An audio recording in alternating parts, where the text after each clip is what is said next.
কাদের উপর কোরবানি ওয়াজিব, নেসাব কতটুকু থাকলে কোরবানি ওয়াজিব হবে। মুসাফিরের কোরবানি হচ্ছে দরিদ্র ব্যক্তির উপর কোরবানি ওয়ার হুকুম।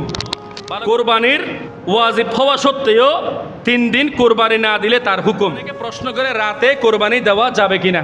ব্যক্তি পশু ক্রয় করার পরে পশু হারিয়ে গেলে পশুর ক্ষেত্রে গৃহপালিত হতে হবে। শরীক নির্বাচন খুবই গুরুত্বপূর্ণ। কোরবানির পশু কেমন হতে হবে। আসুন, গর্ভবতী পশু, বন্ধা পশু, ওইগুলা দিয়ে কোরবানি করা জায়েজ।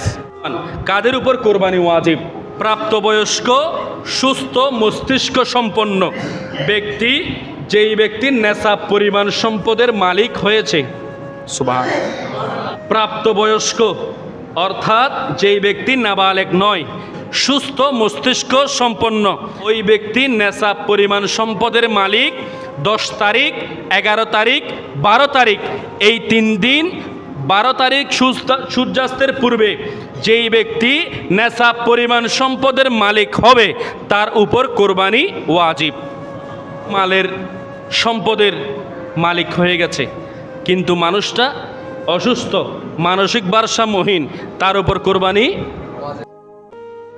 যেই ব্যক্তি বালেক হয় নাই, নাবালেক অনেক ছেলেরা আছে, মা বাবা মারা যাওয়ার পরে সম্পদের উত্তরাধিকারী হয়ে যায়, অন্যরা দেখভাল করে, কিন্তু সম্পদের মালিক হলো ওই নাবালেক সন্তান।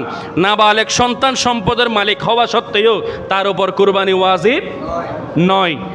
জাকাতের ক্ষেত্রে যেরকম কোরবানির ক্ষেত্রেও একই রকম, কিন্তু জাকাতের ক্ষেত্রে আপনার মাল এবং সম্পদ যেগুলো আছে 1 বছর ঘোরাফেরা করতে হবে। কয় বছর বাবা? 1 বছর ঘুরতে হবে জাকাতের ক্ষেত্রে, কিন্তু কোরবানির ক্ষেত্রে 3 দিন। বাবা কয় দিন? 10, 11, 12। আবার বলুন 10, 11, 12। এই 10, 11, 12 জিলহজ, এই 3 দিনের মধ্যে যারা নেসাব পরিমাণ সম্পদের মালিক হবে তাদের উপর কোরবানি। নেসাব কতটুকু থাকলে কোরবানি ওয়াজিব হবে? স্বর্ণের ক্ষেত্রে 7.5 ভরি, রূপার ক্ষেত্রে 52 তোলা। এই সম্পদের মালিক যারা হয়েছে তার উপর কোরবানি ওয়াজিব। তাকে একটা প্রশ্ন করে, হুজুর আমার কাছে সামান্য পরিমাণে টাকা আছে, সামান্য পরিমাণে স্বর্ণ আছে, অর্থাৎ সামান্য পরিমাণে স্বর্ণ আছে, সামান্য পরিমাণে রূপা আছে, সামান্য পরিমাণে টাকা আছে, এই সব কিছু মিলিয়ে যদি 52 তোলা রূপার সমান হয় তাহলে ওই ব্যক্তির উপর কোরবানি ওয়াজিব।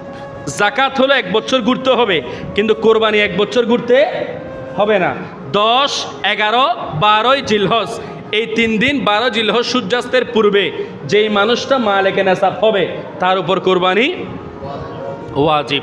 কিন্তু নাবালেক এবং অসুস্থ মস্তিষ্ক সম্পন্ন ব্যক্তি সম্পদের মালিক, কিন্তু তার উপর কোরবানি ওয়াজিব নাকি ওয়াজিব নয়? মানুষটা সম্পদের মালিক কিন্তু অসুস্থ, সুস্থ মস্তিষ্ক সম্পন্ন নয়। ওই মানুষটার কাছে কি আছে? সম্পদ আছে, মাল আছে, নেসাব পরিমাণ সম্পদ আছে, কিন্তু অসুস্থ হওয়ার কারণে ওই ব্যক্তির উপর কোরবানি ওয়াজিব নয়। এরপরে আসুন, যেই ব্যক্তি বালেক হয় নাই, নাবালেক কিন্তু নেসাব পরিমাণ সম্পদের মালিক হয়ে গেছে, অর্থাৎ উত্তরাধিকার সূত্রে অনেক সন্তান তার বাবা মায়ের মিরাস, অর্থাৎ যেগুলো উত্তরাধিকারী সম্পত্তি সেগুলার উত্তরাধিকারী হয় না, এগুলো হওয়া সত্ত্বেও ওই সন্তানটা নাবালেক, সেই কারণে তার উপর কোরবানি ওয়াজিব নয়। এখন মুসাফিরের কোরবানি মধ্যে 48 মাইল, বর্তমানে সাইনবোর্ডের মধ্যে রাস্তাঘাটে যেটি লেখা থাকে কিলোমিটার, ওই কিলোমিটার অনুযায়ী 72 কিলোমিটার বা প্রায় 78 কিলোমিটার, কম বেশি এদিকে হতে পারে, 72 কিলোমিটার বা প্রায় 78 কিলোমিটার দূরে অবস্থানরত ব্যক্তির উপর কোরবানি ওয়াজিব নয়। অনেক বাবারা আছে মোহাব্বত করে কোরবানি তার নাবালেক সন্তানের পক্ষ থেকে দেওয়ার চেষ্টা করে। নাবালেক সন্তানের পক্ষ থেকে সামর্থ্যবান মালিকে নেসাব ওয়ালা পিতা যদি কোরবানি দেয় তাহলে কোরবানি হয়ে যাবে, কিন্তু এটি ওয়াজিব নয়, এটি মুস্তাহাব। সুবহানাল্লাহ, সওয়াবের ভাগীদার হবে। হচ্ছে দরিদ্র ব্যক্তির উপর, মানুষটা মালিকে নেসাব হয় নাই, যতটুকু সম্পদ থাকলে কোরবানি ওয়াজিব, ততটুকু সম্পত্তি বা ততটুকু মালিকে নেসাব সেই মানুষটা হয় নাই, কিন্তু ওই মানুষটা আশা করতেছে কোরবানি দিবে। কোনো মানুষ যদি সম্পদের মালিক না হয়, মালিকে নেসাব না হয়, ওই মানুষটা যদি চেষ্টা করে, ওই মানুষটা যদি নিয়ত করে, তাহলে অবশ্যই কোরবানি দিতে হবে। যতটুকু পরিমাণ সম্পত্তি থাকলে কোরবানি দিতে হবে, ততটুকু পরিমাণের সম্পত্তি ওই মানুষটার কাছে নাই, কিন্তু ওই মানুষটা যদি কোরবানি না দেয় কোনো সমস্যা নেই, কিন্তু যদি নিয়ত করে অবশ্যই দিতে হবে। আর যদি কোরবানির পশু কিনে ফেলে তাহলে অবশ্যই অবশ্যই ওই ব্যক্তিটাকে ওই পশু দ্বারা কোরবানি দিতে হবে। সুবহানাল্লাহ। কোরবানির ওয়াজিব হওয়া সত্ত্বেও 3 দিন কোরবানি না দিলে তার হুকুম, অর্থাৎ মানুষটা মালিকে নেসাব হয়ে গেছে, মানুষটার কাছে সম্পত্তি আছে, যতটুকু সম্পত্তি থাকলে কোরবানি ওয়াজিব হবে ততটুকু সম্পত্তি আছে, কিন্তু মানুষটা 10 তারিখ, 11 তারিখ, 12ই জিলহজ সূর্যাস্ত পর্যন্ত কোরবানি দেয় নাই। কোরবানি কি করে নাই? দেয় নাই। তাহলে মানুষটা কি করবে? পশুও কিনে নাই, কোরবানি করে নাই। 10 তারিখ কোরবানি করতে পারেন নাই, 11 তারিখ করতে পারেন নাই, 12 তারিখ করতে পারেন নাই। ভালো মানের একটি ছাগলের মূল্য আপনি সদকা করে দিবেন। প্রথমটা হলো মানুষটা মালিকে নেসাব হয়ে গেছে কিন্তু কোরবানি দেয় নাই। দ্বিতীয়টা হচ্ছে মালিকে নেসাব হওয়ার পরেও ওই মানুষটা পশু, প্রথমটা পশু কিনে নাই, দ্বিতীয়টা হলো পশু কিনছে কিন্তু কোরবানি দেয় নাই। তাহলে কি করবে? 10, 11, 12 এই 3 দিন কোরবানি দেন নাই, গরু যেভাবে কিনছেন ওইভাবে থেকে গেছে, ওই গরুটা অথবা ওই পশুটা, ওই জন্তুটা আপনি সদকা করে দিবেন। সুবহানাল্লাহ। আর যদি জবে করে ফেলেন, কি করে ফেলেন? যদি জবে না করেন, ভালো করে বুঝবেন, যদি জবে না করেন জীবিত পশুটাকে সদকা করে দিবেন। বিগত 3 দিন দিতে পারেন নাই, ওই জীবিত পশুটা সদকা করে দিবেন। আর যদি জীবিত সদকা না করে যদি আপনি জবে করে ফেলেন, তাহলে জীবিত পশুটা আপনি জীবিত অবস্থায় দিয়ে দিলে আপনি পুরোটা সদকা করে দিতে পারবেন, কিন্তু জবে করার পরে যদি আপনি ওই গোশতগুলো সদকা করতে যান, তাহলে গোশতগুলা ওজন করে বর্তমান বাজার রেট অনুযায়ী যদি ওই গরুটা আপনি কিনেছেন 40,000 টাকা দিয়ে, ভালো করে বুঝবেন, 40,000 টাকা দিয়ে গরুটা কিনছেন, কিন্তু গরুটা জবে করার পরে গরুটার মধ্যে 35,000 টাকার গোশত আছে। 40,000 টাকা দিয়ে কিনছেন, কিন্তু ওই গরুটা জবে করার পরে গরুটার মধ্যে 35,000 টাকার গোশত পাওয়া গেছে। 35,000 টাকার গোশত এবং পাশাপাশি যে 5,000 টাকা কম আছে, টোটাল 40 মিলিয়ে আপনার সদকা করে দিতে হবে। অর্থাৎ গোশতগুলা 35,000 টাকা হিসাব করে আরও 5,000 টাকা গোশতের সাথে মিলিয়ে ওই সম্পূর্ণ বিষয়গুলা আপনার সদকা করে দিতে হবে। আল্লাহ আমল করার তৌফিক দান করুক। করে রাতে কোরবানি দেওয়া যাবে কিনা? রাতে কোরবানি দেওয়া অবশ্যই যাবে, কিন্তু দিনে দেওয়াটা উত্তম বলা হয়েছে। তা 10 তারিখ, 11 তারিখ দিতে পারবেন, 12 তারিখ সূর্যাস্ত পর্যন্ত কোরবানির টাইম। 12 তারিখ সূর্য যদি চলে যায় কোরবানির টাইম আউট, এরপরে আপনি দিতে পারবেন না 12 তারিখ। তাহলে 10 তারিখ রাতেও দেওয়া যাবে, 11 তারিখ রাতেও দেওয়া যাবে, 12 তারিখ দেওয়া যাবে না। এরপরে আসুন, ব্যক্তি পশু ক্রয় করার পরে পশু হারিয়ে গেলে, মহিষ, গরু, উট আপনি যাই কিনেন, ছাগল, এগুলো চুরি হয়ে যায়, আছে না নাই? এই ক্ষেত্রে মাসালা কি? ধনির ক্ষেত্রে যদি পশু একটা হারিয়ে যায়, তাহলে পশুটার পরিবর্তে আরেকটা পশু ক্রয় করে ধনী ব্যক্তি পশু জবে করবে বা কোরবানি দিবে। কিন্তু 10 তারিখ, 11 তারিখ, 12 তারিখের মধ্যে যদি হারিয়ে যাওয়া পশুটা যদি ফিরে আসে, যদি হারিয়ে যাওয়া পশুটা আবারও ফিরে আসে, আরেকটা গরু নিয়ে ফেলছে, তাহলে কয়টা হইল? বড় করে বলুন, কয়টা? যেই কোনো একটা কোরবানি দিলে কোরবানি হয়ে যাবে। আর যদি কোনো গরিব মানুষ যার উপর মালিকে নেসাব নয়, যে মানুষটার উপর কোরবানি ওয়াজিব হয় নাই, ওই মানুষটা ওয়াজিব না হওয়া সত্ত্বেও একটা কোরবানির গরু কিনছে, অথবা ছাগল কিনছে, ভেড়া কিনছে, দুম্বা কিনছে, তার গরুটা হারিয়ে গেছে, তার গরুটা চুরে নিয়ে গেছে। এখন হুকুমটা কি?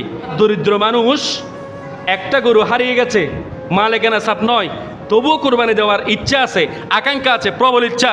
একটা গরু নেওয়ার পরে হারিয়ে গেছে, আর একটা গরু সে নিয়েছে কোরবানি দেওয়ার জন্য, কিন্তু ওই অবস্থার মধ্যে হারিয়ে যাওয়া গরুটা ফিরে এসেছে। ওই অবস্থার মধ্যে গরু কয়টা? 2টা। দরিদ্র ব্যক্তি যে মালিকে নেসাব হয় নাই, তার কাছে 2টা গরু জবে করতে হবে। আপনাকে বলছে গরু কেনার জন্য? আপনি তো মালিকে নেসাব আপনি মালিকের নেশাব হন নাই, না হওয়া সত্ত্বেও আপনি গরু কিনছেন, হারিয়ে গেছে, আবার গরু কিনছেন হঠাৎ করে, তাহলে কি করতে হবে? দোনোটা জবে করতে হবে। কথা বুঝ। পশুর ক্ষেত্রে গৃহপালিত হতে হবে। বন্য যেগুলো আছে, যেমন হরিণ আছে, আবার বন্য গরু আছে না, বন্য মহিষ আছে না, যেগুলো বনের মধ্যে লালিত পালিত হয়, ওইগুলা দিয়ে কোরবানি হবে না। হ্যাঁ, এখানে একটা শর্ত আছে, যদি ওই গরুটা মায়ের দিক দিয়ে গৃহপালিত হয়, মায়ের ক্ষেত্রে যদি গৃহপালিত হয় তাহলে জায়েজ। পশুর বয়স হচ্ছে উটের ক্ষেত্রে 5 বছর। কয় বছর বাবা? বড় করে বলুন না, কয় বছর? 5 বছর। এরপরে গরু এবং মহিষ এই জাতীয় যেগুলো আছে, এই গরু মহিষ এগুলার ক্ষেত্রে কয় বছর? 2 বছর। কয় বছর? 2 বছর। ছাগলের ক্ষেত্রে 1 বছর। এই ছাগলের মধ্যে ভেড়া, দুম্বা, ফাড়া যা আছে আর কি, এই সবগুলো এগুলোর মধ্যে ঢুকে যাবে। ছাগলের ক্ষেত্রে কয় বছর? 1 বছর। হ্যাঁ, যদি কোনো 6 মাসের ছাগল দেখতে হৃষ্টপুষ্ট মোটা তাজা 6 মাসের ছাগল 1 বছরের মতো লাগতেছে, ওইটা দিয়ে কোরবানি করা জায়েজ আছে, কিন্তু একেবারে কমপক্ষে 6 মাস হতে হবে। আপনি 4 মাসের একটা ছাগল নিছেন, দেখতে একেবারে হৃষ্টপুষ্ট হয়ে গেছে, আছে না নাই? ওই রকম ছাগল দিয়ে আপনি কোরবানি করতে পারবেন না, কমপক্ষে 6 মাস হতে হবে। এই 6 মাসের ছাগল যদি 1 বছরের মতো লাগে, তাহলে ওইটাকে দিয়ে আপনি কি করতে পারবেন? কোরবানি করতে পারবেন।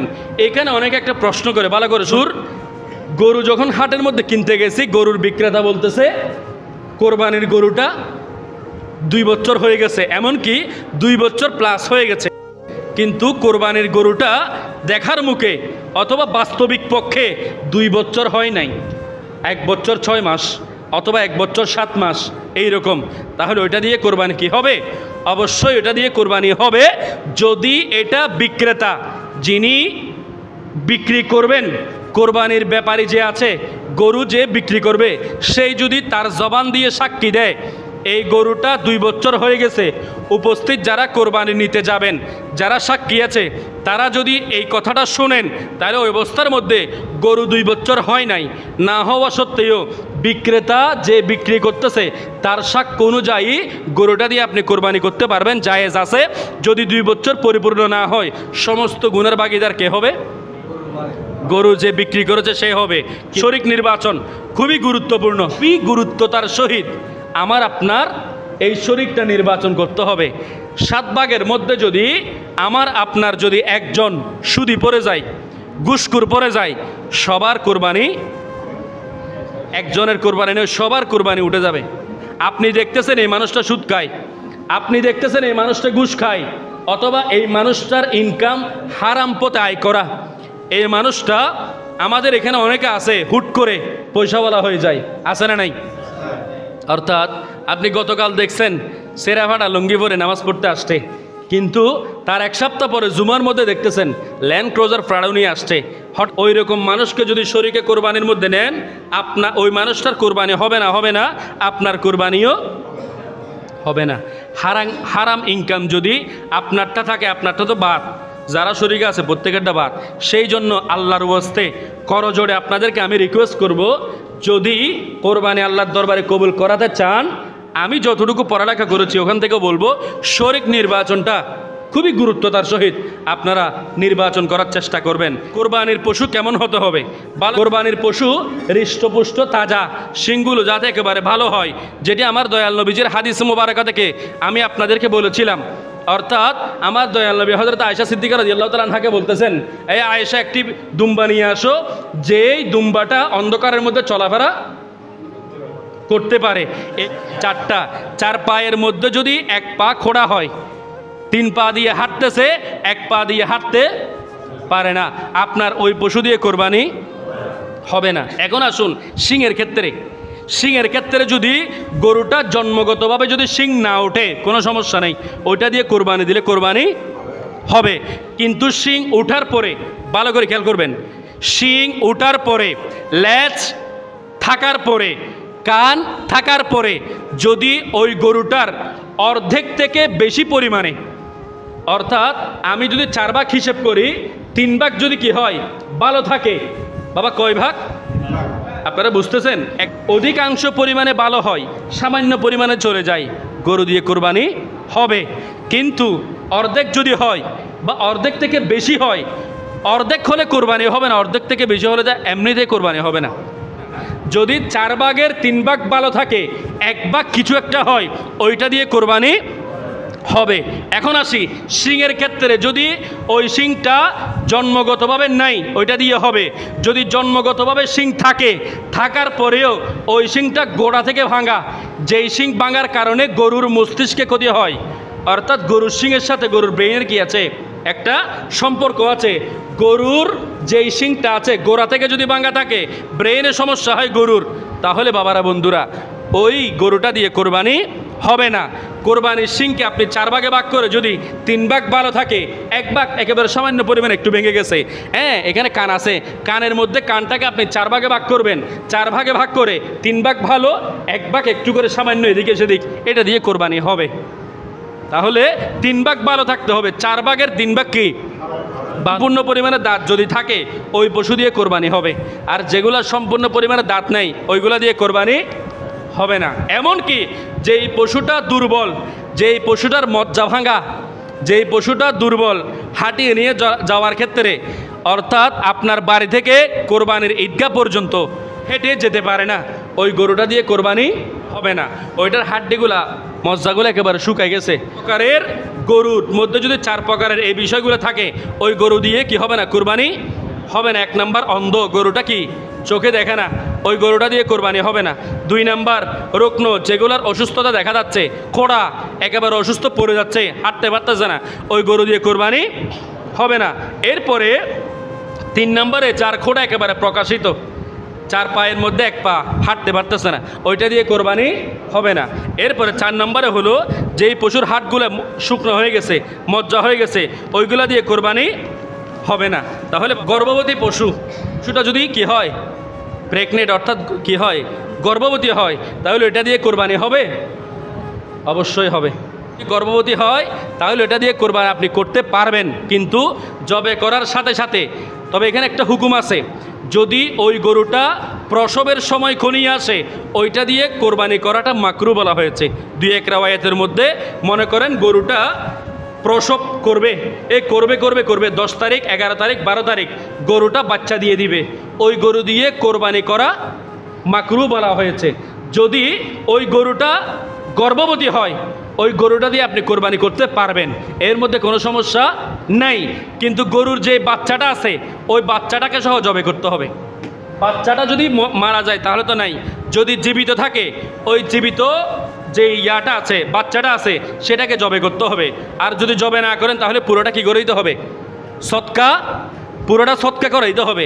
অর্থাৎ গাভীকে যদি আপনি জবে করেন, জবে করা অবস্থায় যদি কোনো একটা গাভীর মধ্যে আপনি দেখতেছেন উলানের মধ্যে দুধ আছে, যদি দুধগুলা দোহন করা না হয় তাহলে গরুটা নিস্তেজ হয়ে যাচ্ছে, দাঁড়াতে পারতেছে না, গরুর দুধের সাথে গরুর সাথে একটা সম্পর্ক আছে, তাহলে ওই অবস্থার মধ্যে আপনি দুধগুলা দোহন করে গরু থেকে দুধগুলা নিয়ে এই দুধগুলা সৎকা করে দিবেন। ভুলক্রমে কোনো একজন আল্লাহর বান্দা দুধের প্রতি মহব্বত দেখাতে গিয়ে যদি কেউ দুধ খেয়ে ফেলে, গরুর দুধগুলা দোহন করার পরে খেয়ে ফেলে, যেই পরিমাণ দুধ খেয়েছে ওই পরিমাণ সমপরিমাণ টাকা সৎকা করে দিতে হবে। আপনারা বুঝছেন? কোনো একজন আল্লাহর বান্দা একটা কিনার পরে আরেকটা কিনতে পারতেছে না, তাহলে ওই মানুষটা কি করবে, আরেকটা কিনে কি, যে মানুষটা কিনতে পারতেছে না তার ক্ষেত্রে কি নাই, সমস্যা নাই, ত্রুটিযুক্তটা দিয়ে গরিবরা করতে পারবে, কিন্তু ধনীরা করতে পারবে না। মালিক নেশাব আছে, আরেকটা গরু কেনার সামর্থ্য আছে, আর একটা সুস্থ সবল গরু 10, 11, 12 সূর্যাস্তের আগে কিনে ওই ধনী মানুষটা কি করবে, কোরবানি অবশ্যই দিবে। বন্ধা পশু, বন্ধা আছে না নাই, যেগুলো কি হয় না, বাচ্চা হয় না, ওইগুলো দিয়ে কোরবানি করা জায়েজ, অবশ্যই জায়েজ, মিলে যায়। বন্ধা পশু দিয়ে কোরবানি করা কি জায়েজ। এরপরে জবেহের ক্ষেত্রে রক কাটার বিষয়ে একটা বিষয় আছে, উত্তম হলো নিজের গরু নিজে জবাই করা। গরুর গলায় যখন ছুরি দেয় ওই অবস্থার মধ্যে একজন জবা করা অবস্থায় কসাই এসে বলে, হুজুর অথবা ভাই আপনি একটু ছোঁয়া লাগাবেন, বাকিটা আমি দেখে নিব, এরকম আছে না নাই? কসাই বলে আপনি একটু করে লাগাবেন, বাকিটা আমি দেখে নেব। যে দেখে নেওয়ার কথা বলছে কসাই, তার থেকেও অন্তত এতটুকু বলতে হবে, বিসমিল্লাহি আল্লাহু আকবার। আবার বলেন বিসমিল্লাহি আল্লাহু আকবার। এখন আসি, যেই মানুষটা গরু জবে করবে, গরু জবে করা অবস্থার মধ্যে একজনের সাথে আরও অনেকজনের হাত লাগাই না, যতজনে ওই ছুরির সাথে হাত লাগাবে, মানুষটার সাথে হাত লাগাবে, ওই অবস্থার মধ্যে যতজন লাগাবে, মনে করেন একজনে জবে করতেছে আর একজন এখানে হাত দিছে, 2 জন অথবা 3 জন, প্রত্যেকের কাছে বিসমিল্লাহি আল্লাহু আকবার বলতে হবে। এরপরে আসুন, নামে কুরবানি দিচ্ছি, এতজনের নামে কুরবানি দিচ্ছি, এতজনের নামে কুরবানি দিচ্ছি, সম্পূর্ণ গুনাহ। নামে কোনোদিন কুরবানি হয় না। এত বড় লিস্টি একটা আছে, এটা ধরাই দেয় হুজুরকে, হুজুর এই নামে কোরবানি। আসলে এই নামে কোরবানি নয়, নাম কার? বড় করে বলুন কার? আল্লাহর। সমস্যা হচ্ছে মানুষ ওই শব্দ চয়নের ক্ষেত্রে একটু ভুল করে। নামে কোনোদিন কোরবানি হয় না। এটা হলো পক্ষে যেই নামগুলা দেওয়া হয়েছে লিস্টির মধ্যে, আপনি লিস্টি বা তালিকা অনুসারে নামগুলা দিতে পারবেন, কিন্তু ওইগুলার পক্ষ থেকে আল্লাহর নামে বাবা মেয়ে কোনোদিন কোরবানি হয় না। নামের পক্ষে কোরবানি হবে, নাম একজনের, তিনি কে? আরও একটু বড় করে বলুন, তিনি কে? আল্লাহ। অনেক কোরবানির গরুর দুধগুলো আপনি কি করতে পারবেন না? খেতে পারবেন না। আবার অনেকে কোরবানির গরু দিয়ে হাল চাষ করার চেষ্টা করে, এটা সম্পূর্ণ নাজায়েজ। আপনি কোরবানির পশুর মধ্যে আকিকা দিতে পারবেন, তবে এটা পারবেন, ডিরেক্টলি উচিত নয়। যদি না দিয়ে থাকেন, আপনার যদি করতে মনে চায়, আপনি আকিকা ওইখানে সম্পৃক্ত করতে। সুন্নত হচ্ছে যেই মানুষটার আকিকা, সেই মানুষটার আকিকাটা 7 দিনের মধ্যে দিয়ে দেওয়া। আবার অনেকে আছে আকিকার পশু পরিমাণে টাকা সৎকা করে দেয়, না ওইটা হবে না। শরীয়তের ইয়ার মধ্যে আসতেছে, যেই মানুষটার আকিকা দেওয়া হবে, ওই মানুষটার আকিকার পশুটার রক্তযুক্ত হবে, অর্থাৎ রক্ত প্রবাহিত হতে হবে। তার মানে বোঝা গেল আকিকার পশুটা অবশ্যই রক্ত প্রবাহিত হতে হবে। অনেকেই বলে কোরবানির পশুর সাথে আকিকা দেওয়া যাবে, অবশ্যই যাবে, আপনি দিতে পারবেন, তবে এটা কিন্তু দিতে পারবেন। পরে মৃত ব্যক্তির পক্ষ থেকে অনেকে কোরবানি করতে চায়, হুজুর আমার আব্বা মারা গেছে অনেক আগে, কোরবানি করতে পারবো? অবশ্যই আপনার আব্বার পক্ষ থেকে আপনি কোরবানি করতে পারবেন, কিন্তু ওই মানুষটার কোরবানি আপনি তখনই করবেন আপনার কোরবানির হকদার যারা আছে, যাদের উপর কোরবানি ওয়াজিব হয়ে গেছে। এমনকি অনেকে মনে করে থাকে পুরুষের উপর কোরবানি ওয়াজিব, নারীর উপর নয়। কোনো মহিলা যদি অথবা কোনো নারী যদি নেশাব পরিমাণ সম্পদের মালিক হয়ে থাকে, ওই মহিলার উপরও কোরবানি। আমি আয়াতে কারিমা যেটি বলেছি, ইন্নামা ইয়াতাকাব্বালুল্লাহু মিনাল মুত্তাকিন, এখানে মুত্তাকি মানে ছেলেদেরকে বোঝানো হয় নাই। মুত্তাকি ছেলেদের মধ্যেও আছে, আবার মেয়েদের মধ্যেও আছে, পুরুষদের মধ্যেও আছে, আবার মহিলাদের মধ্যেও আছে। মৃত ব্যক্তির পক্ষ থেকে কোরবানি দিলে কোরবানি হয়ে যাবে, তবে এটি মুস্তাহাব। প্রথমত যাদের উপর কোরবানি ওয়াজিব তাদেরকে সম্পৃক্ত করতে হবে, এরপরে গিয়ে যারা কোরবানি বাকি থাকলে মৃত ব্যক্তির পক্ষ থেকে আপনি কি দিবেন? কোরবানি দিবেন। আশা করি বুঝছেন।